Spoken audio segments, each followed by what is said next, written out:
Or, you know what? Something I really want to include. Another surprising finding.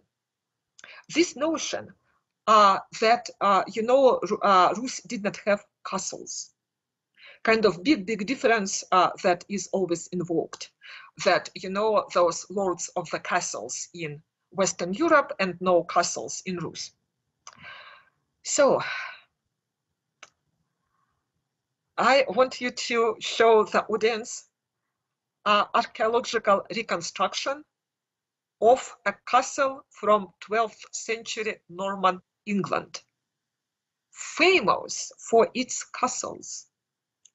It's supposedly what the Normans did. They brought castles to England, and that's one of them. Okay, so that's castle. The word used to translate usually castrum.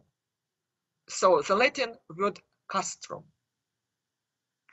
And in practice, in the sources, castrum stands for this wooden fortress, for the settlement near the fortress, and for the territory around it, fields, rivers, forests, the population that is subject to the lord residing in this fortress. So this lord will be the lord of the castle.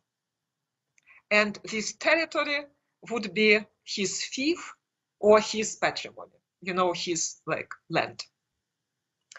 Okay, so that's Western European castles. Now, can you show the image of a town in Rus? Okay, that's an archaeological reconstruction of the town of Sneporod in modern-day Ukraine. So that would be a gorod where a prince would sit. So residing in this fortress, controlling the fortress, the settlement near it, and the territory around the fortress, receiving dues payments from the population of this territory, meaning that he was the prince of this gorod, and this was his volost. So do you see any difference between this castrum and this gorod?